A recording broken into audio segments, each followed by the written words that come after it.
It's the Trash Talk Tailgate. Strong right slide, Z right. Spider 2 wide banana seal. You're going to call it like it's your favorite play you've ever gotten in your life. What's up, everybody? It's your boy, Riley Puddin' Peters, coming to you with the doctor, defensive backs quality control coach, Preston Rowe. And this is the Trash Talk Tailgate.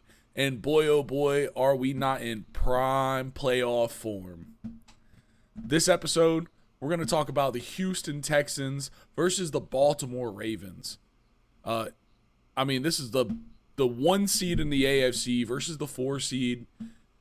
And I think this game played out at least how everybody, I think, would on paper think. The Ravens, spoiler alert, Ravens do pull out the win here. Yep. But I think the real conversation that we need to have is just how good of a game this was, man. All the way up until, legitimately, the fourth quarter. This was a 10-10, stalemate. Yeah. And then, in the end, in the fourth quarter, the third and fourth quarter, the Ravens kind of just start running away with it and don't look back. This was... I personally like these kind of games. This was a true defensive battle. Yeah. No offense could really get anything going, especially the Texans. The Texans couldn't get anything going. They never even got into the Ravens' red zone one time. That Ravens defense shut them down. And this is a team that had just blown out what a lot of people thought was the best defense in the league in the Cleveland Browns the week before. So this Ravens defense really made a statement, shutting down, in my opinion, the hottest team in these playoffs, after what the Texans did last week. But to hold C.J. Stroud to 175 yards passing and to hold them to, 38 yards total rushing? Yeah. That is a hell of a defensive job by the Ravens. And then, like you said, the Texans, they played well. Will Anderson Jr., the Texans' best pass rusher and maybe best defender, period, I would argue. He got hurt this game, and the Texans, they just kind of wilted at the end. The Ravens just started running the ball on them late third into the fourth quarter. And speaking of injuries, you also got to talk about the Harris injury for the Texans. They were talking about it the whole game where they had Christian Harris. Yeah, Christian Harris. Christian Harris was not even spying. That man was tattooed on Lamar for the whole first half. Yes. And I think you could really tell once he got hurt, the before and after. Because the after is when you start seeing Lamar tear him up for 20-plus yards on a run, stuff like that. Yep. So, that was also a big one. Once that just threw their whole game plan. You could tell, this was their game plan. They put Stingley on Zay Flowers to keep that from being as much of a problem as they could. Yep. And they put Harris. There he is, right there. Boom. Yeah. Lamar goes to make an outside play, and Harris chase him down. Boom. That's incredibly hard to do. Yeah, to tackle Lamar Jackson in the open field like that. And now here was the Texans' spark plug right here. At this point, when they got this punt return right here, you're just like, okay, they have a chance. Yes. It was almost halftime at that point. You're like, we're going into halftime tied. Let's do it. The big fucking Uncle Mo was on their side, dude. Yeah. And a punt return, dude. Special teams touchdowns. That's Uncle Mo loves them. Those are dude. They bring out a different side of him. Yeah, dude. And then I think you're right, Riley. That Christian Harris injury really messed up the Texans because after that, Lamar on the game, he had 11 carries for 100 yards and 2 rushing touchdowns. Yeah. He wasn't really doing a whole lot of damage with Christian Harris as that kind of delayed spy / blitzer. That was kind of their game plan. Just have him spy, and then when Lamar would try to get out the pocket, just fucking rush his ass. Yep, just go get him. And it was working, dude. Christian Harris shouts to him. He really, like, before he got hurt, I mean, he was all over him. Lamar didn't, like, he really, every time he was trying to do that signature Lamar pop out, try to find a route or try to find the rush angle, like, he was just getting obliterated by him. So, listen, sometimes injuries derail teams. That's a fact not known to football. I understand. People don't get it, but injuries it'll make you have to redo everything in a game plan, especially when your game plan is one guy on one guy, and like you pick that guy for a reason. They picked Christian Harris for a reason. There's a reason why he was the one on Lamar, is because he's got the speed and the athleticism to, I mean, not catch him in a dead race, but catch him on those angles. Dude, his acceleration was crazy. Yeah. Like, and then but Lamar just be Lamar sometimes. This play was beautiful. This little run up the middle. I mean, this was a design QB run. This is just a little QB draw right here. And it's so well done because you have to honor. He's still a quarterback. Look at those big bubs downfield, dude. Dude, the center on their QB, like design QB draws. Every play, he was 15 yards downfield trying to find someone to hit. You gotta love that. I mean, that's why this team that works so. Big shouts. Ooh. One thing I also got to say is the wide receiving core for there was the Texans' longest run of the game right there, by the way. Yeah, dude. All and 16. Devin Singletary is not a bad tailback. Like, he's pretty good. I mean, they had a stat on him. This is his 5th year in the NFL, and he's been to the playoffs 5 years. So, listen, he's not the reason why any of the teams, single-handedly, he's not the reason why any of his teams were in the playoffs. But that kind of consistency, I think, speaks to your status at least a little bit. Yep. But oh my God, this play right here. Oh, that play dude! was I dirty. thought this was a touchdown. I saw the little fake handoff that they go for. Like as soon as he goes right there, I saw that. I thought touchdown. I saw 7-9 taking his first few steps, and I saw Lamar see it. Yeah. Also, let's look at Morgan Moses. He kind of got chopped down there by his own man, but let's run that 10 back. years. Because that play was beautifully designed. Oh, one more. Oh, here we go. Damn, okay, too far. Boom, right here. Yep. He's going to hand it. He's just like, I'm going to find space. I'm going to find it.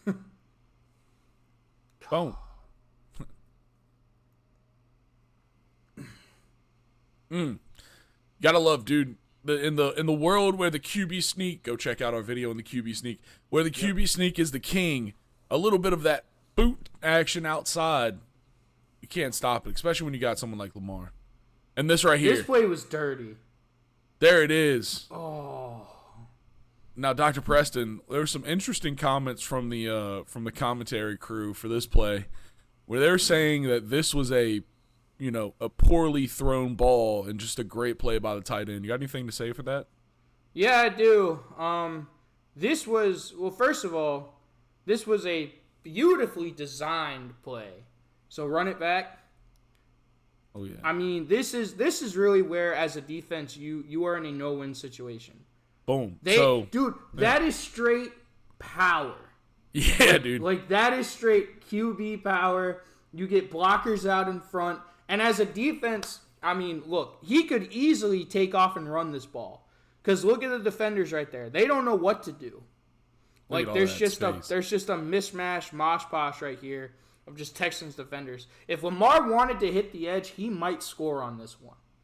But it's a fucking fake QB. This is really counter because you have so many dudes out pulling. It's a fake QB power into the boundary. And then it's just a little pop pass to the backside tight end. Yo, I love this reset here by the line. Dude, I don't know, man. Just the footwork here. Just to set, to not go over the line and set, and then just give it to him. So, look. We're going to get a replay here where it gives you the good angle of the throw. Yeah, so. Let's watch them all selly. Yep. And so the other thing I want to point out on this play, because like I said, this was beautifully designed and beautifully executed. Look, Stingley has inside leverage. Like if we go back to the wide angle, Boom. and you'll see what I mean in a second. So Derek Stingley, the corner. Oh, here we go. There we go. So pause it right here. You see what I mean? He's got inside leverage. Like he's protecting the end zone basically. Lamar has to throw this back shoulder because Stingley has leverage. Look. You see how Stingley is sold on the inside? Because he throws it back shoulder, he's got no chance but to just try and get his hand out while he's off balance like that. That is a beautifully designed throw. That was not a poor throw. That was a designed back shoulder throw. You see what I mean, Riley? Oh, yeah, no. Like, Lamar saw where he's at. If he tries to lead him there, Stingley is an amazing corner. He will probably make a play on that ball. He's in great position. Like, the only way to beat that is by throwing a perfect back shoulder. Yep. So that's what Lamar did. Dude, Lamar's been He's a Chanticleer. this year. Yeah, dude, Lamar's been balling. Nah, Also, Lamar, dude, man. Listen, dude, for a running back, he throws the ball pretty well. Also, dude, shout out to Isaiah Likely. Yeah, no, for sure. I know I was definitely concerned with the Mark Andrews injury, but Isaiah Likely, their other tight end, has really stepped up for them. Yeah, 5 touchdowns in 4 games. Yeah, dude. And Mark Andrews is going to be back for the AFC Championship game. So that's just another problem you have to deal with. Now you got to deal with 2 tight ends that are ready to tear you up. Fucking dude. 12 personnel is a bitch. Yeah, dude. And you know the Ravens, dude, they love dual tight end. They love to throw out of it. They love to run out of it.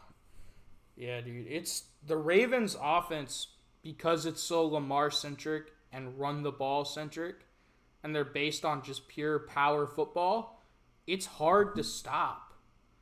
And then you've got, whenever Lamar is throwing dots like that, like, at a certain point as a defensive coach, you're just like, what can you do? Man, Zay Flowers making a beautiful play right there. I mean, that was a big play for him to make that little move on. Here we go. This is it again, pretty much. And this one scores. Yeah, dude. The same exact play. Yeah, and this is the one where he went to the tunnel. I was like, you go ahead. Go sit in the locker room. Look at big Ronnie Staley, bro. Get out in front. Big men. Big men, dude. But I mean, dude, for real, I saw this pool, and I saw it again. Because you could see, like, I mean, right now, obviously, it's a pause, but you could see that this man is starting to go emotion around. Yep. And I was like, here it comes again. Here we go again on our own. And Lamar Jackson's just too fast. Too fast to go to the locker room. Yep. He wants to go have himself a shower. It was cold. Yeah, dude. He should have just left. He should have.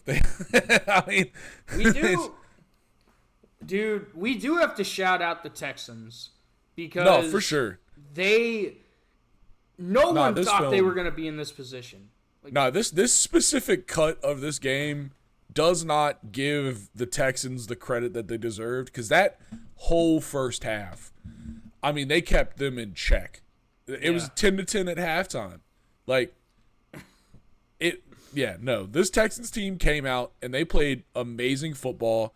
And honestly, what happened is the Ravens will run the ball at you no matter if you stop it or you don't. And eventually, if your offense isn't scoring, they're going to start hitting in the run game. And by especially by the fourth quarter, but you start seeing it in the third quarter a lot too. Like, it was just the runs were starting to hit. It was no longer every run was 2 yards, or Lamar Jackson couldn't scramble. It was Lamar Jackson's cutting a 23-yard scramble, or Justice Hill is cutting a 14-yarder, Dalvin Cook cutting a 19-yarder to ice the game at the end. Yep. That's the kind of stuff that I think a highlight film like this forgives you. or doesn't give you that credit that it doesn't give you. So, honestly, great game by the Texans. Great game by the Texans. Great season by the Texans. Like, they were not supposed to be here. Yeah, they were supposed to get the first overall pick again this year. Exactly. If you'd have believed them at the beginning of the season. We talked about it last week when we said that the Texans were going to upset the Browns because people were just straight up saying to C.J. Stroud's face, y'all have no chance. Y'all have no chance. Like, oh, great season, great job making the playoffs, but y'all don't have a chance. Like, dude, fuck that. Seriously, go fuck yourself. Like, they proved it, dude. And I mean, I know you're worried about C.J. Stroud because you are an honorary Jaguars fan because of Sunshine. Yeah. You've got to deal with this young team for the foreseeable future. No, it's a sketchy team to have in your division. But, listen, I think next season, after how well they finished this season, you hope next season that they will come out and play better at the beginning, and maybe they'll have a better, maybe not a better seed. They were the 4 seed, but they'll have more of a secure path to the playoffs next year. Yeah. I mean, that's really the only thing that they need to work on is that start, that beginning of the season, because oofy, man, it was a little rough this year. So, I mean, that being said, they definitely need to improve their O-line. Like, their O-line really let C.J. Stroud down this game. It seemed like every other play that line was false starting. Dude. I mean, also let's give shouts to the M&T Bank Stadium, the Ravens fan base. Oh yeah. Baltimore as a city, there's not a lot of great things going on.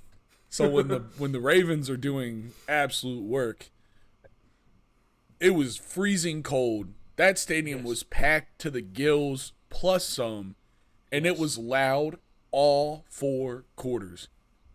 And you could tell that was fucking the Texans up, dude. Laramie Tunsil hit the gas mask for this game, dude. He was jumping like he was paranoid. He was, dude. I mean, it was crazy. And he's such a rock-steady offensive lineman. That's really not his M.O. He's one of the best left tackles in football. Yeah, and he really isn't. I mean, he really is not that kind of guy.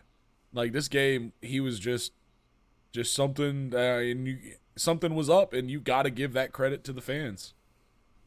You also have to give credit to the Ravens, dude. They just kept on. They were putting C.J. Stroud under constant duress all game.